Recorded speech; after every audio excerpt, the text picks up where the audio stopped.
Hello everyone. In this video we're going to start chapter 2 of our lecture notes, Fundamentals of Cryptography. After the review of chapter 1 of arithmetics, which is going to be one of the main mathematical tools to develop crypto systems, we are now going to jump into the real subject of this course, which is cryptography. And here in this first video we're just going to describe the general setting in which we do cryptography and fix the terminology, introduce the basic notions so that we know what are the main goals when we are discussing all the remainder subjects in these lectures. So here in this image that I'm sharing with you is taken from the lecture notes, which by the way, I encourage you to read after viewing this video because they are much more detailed than what I'm going to discuss, and they are a very good complement to the videos. I'm showing you an image which describes the general situation when we're dealing with cryptography, and it's a very simple situation. Basically, we have two agents, A and B, which want to exchange messages between them via a non-secure channel of communication. If we are in the 17th century, for example, A and B will exchange messages via letters, and these letters are sent physically from point A to point B by whichever means they have at their disposals, by foot, by horses, whatever they can. And there's a third party here, which is called E, which is the enemy, which can intercept at any moment the message that is sent between A and B. Okay? Of course, if we are in the 21st century, we have many other ways of communicating between A and B. It can be a WhatsApp conversation, it can be an email exchange, it can be a Zoom conversation, phone conversation, all of these ways of communicating that you think they work in this context, okay? So we have two persons are communicating, A and B, and the enemy, E, that is, and in this context, we have mainly three questions, three problems that we want to deal with when we're doing cryptography. So I've written them here, and the first one, which is the most important one, is called confidentiality. Confidentiality is a very simple problem. Basically, we're asking the following thing. If E, the adversary, if E intercepts the message,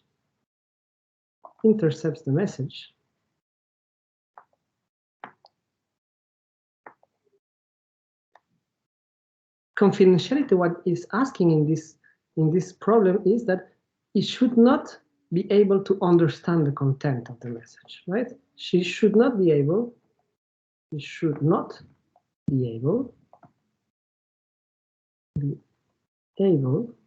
to understand the content of the message. To understand the content.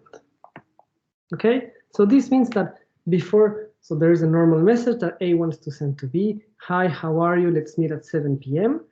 Okay, and before sending this message, A makes some kind of transformation in the message so that if E intercepts it, well, it becomes a not understandable message for E. Okay, so this is the first problem. How do we create ways of transforming a normal message in ways that are not understandable for anyone that is an adversary? The second problem, authentication, is now something that B wants to do. If B receives a message from A, well, the first thing that B wants to do is to check that is indeed a message coming from A, right? Check the identity of the author of the message. Identity of the author. This is what authentication is. The author of the message, right? So there needs to be a mechanism that allows B to differentiate between those fake messages that E sends to B, making him think that they come from A, and those messages that are actually written by A. Okay, so if we are in the 17th century, authentication is the signature, right? This symbol that supposedly only A can make in a very distinctive way, which shows to be that the message has been written indeed by A and not by someone else, okay? Authentication. And problem 3 is called the data protection problem.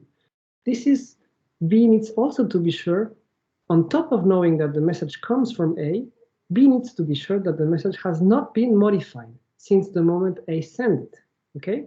So if it's a letter that was sent from A, B needs to be sure that E did not delete some paragraphs of the letter, or did not add some extra pages to the letter, or did not modify the crucial part, right? So this is data protection, and we're going to write this as check the integrity of the message.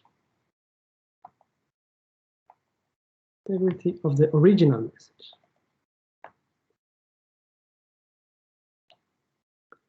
And again, in the 17th century, there was a mechanism for data protection, which was a stamp, right?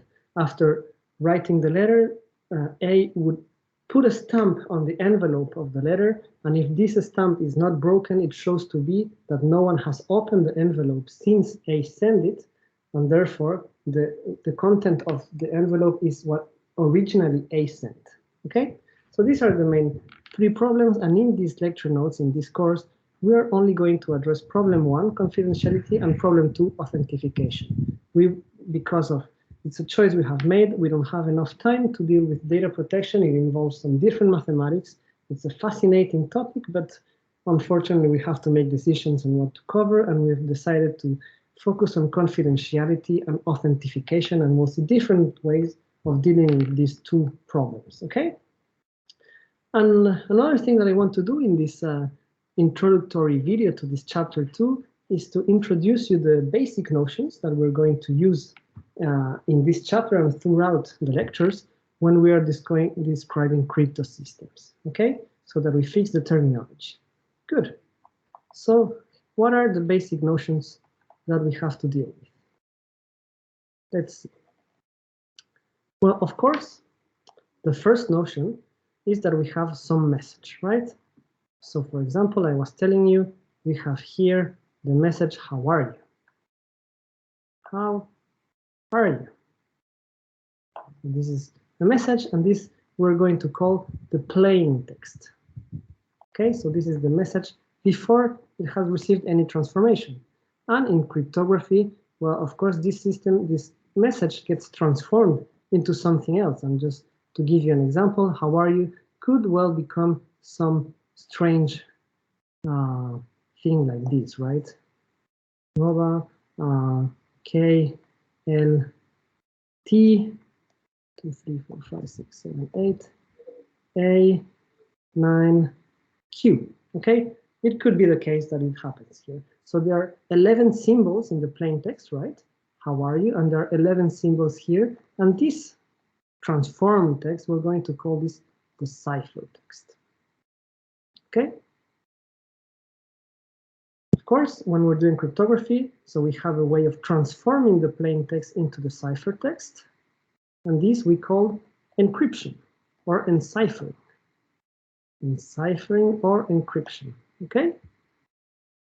And we have the inverse transformation. If you are person B that receives the message from A, you receive this strange message that no one can understand, G, B, comma, question mark, and so on. And we have to understand it. The transformation that goes in the opposite direction is called deciphering. Okay, and there are some other concepts that are important here when we have to analyze the plain text. Well, the plain text is made out of symbols. H is one symbol, O is another symbol, W, but of course we also have the blank space here. Blank space is a symbol, the question mark is a symbol, and all of these in cryptography we are going to call the letters. Okay, these are the letters of the alphabet that we use to create messages. So these letters include the normal letters A, B, C until Z, but they also include question marks, blank space, punctuation marks, numbers, and so on. Okay, so the letters, the concept of letter in cryptography is all the symbols that we use to create a message. Okay, and we're going to suppose that the set of letters that's called the alphabet is going to be the same for the plain text and the cipher text. Okay. Another point that is very important is that the plain text here, let's use another color, can be broken into units. Okay, so when you're analyzing, when you're transforming the plain text into a cipher text, you break this into units. The units, let's take here let's suppose they're going to be, let's take this color red, we're going to break them into couples of 2 letters. HO is the first unit, W blank space is the third one, AR is the fourth one, E blank space is the fourth, and so on. Okay, this we're going to call this here the message units. Okay, message units.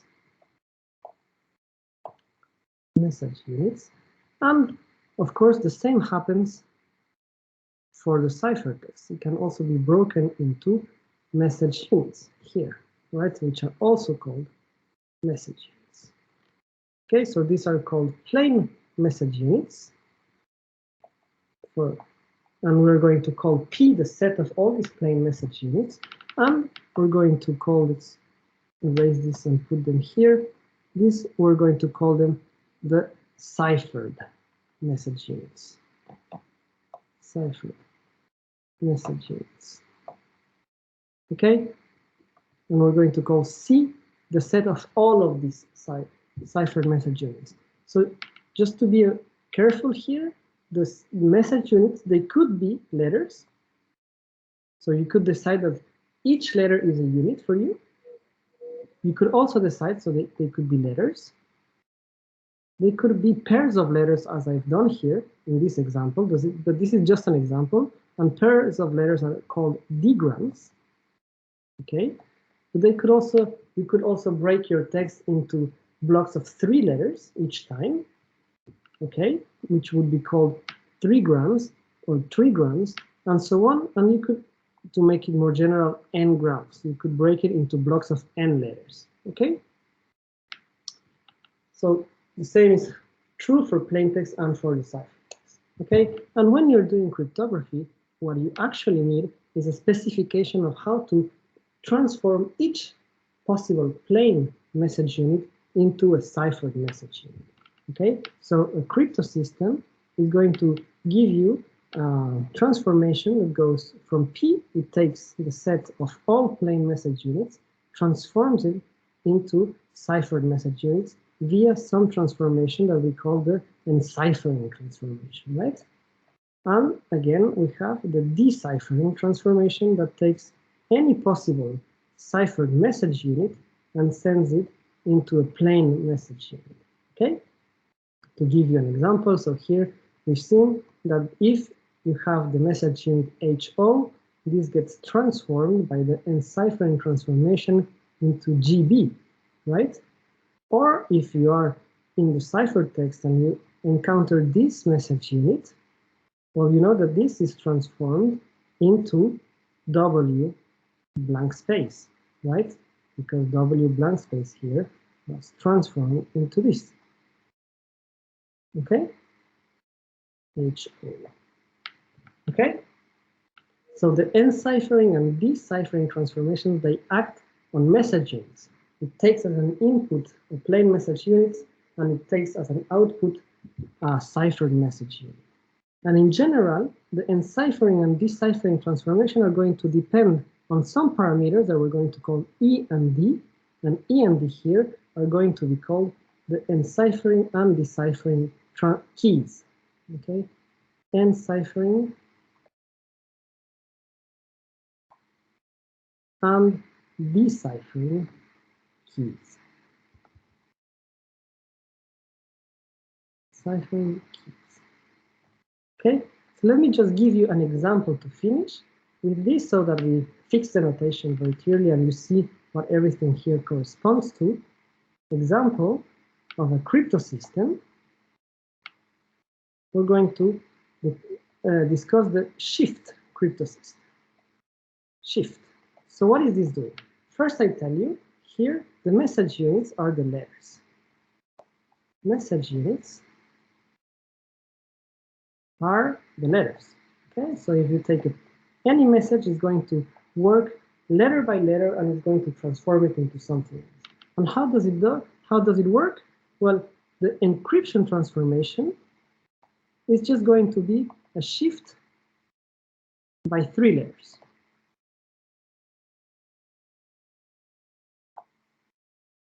Okay, So it takes letter A, and transforms it into letter D, right? It takes letter B and transforms it into letter E, and so on. It takes letter C and it transforms it into letter F, okay? So it shifts by 3 in alphabetical order, right? So we're going to call this transformation that goes from the plain to here to plain message units to the ciphered message units. We're going to call this transformation shift, right? Because we're shifting and we're going to put here a +3, right? So this is how it works. This can be a system, very simple system of enciphering messages, but it works. And of course, if enciphering messages is a shift of +3, then deciphering is a shift but in the opposite direction of -3, right? It takes D and transforms it into A. And these two numbers, +3, is the enciphering key. It's the parameter because you could have chosen, instead of +3, you could have chosen +4, +5, +1, -2, and so on, is the enciphering key. And the -3 here is the deciphering key. Okay?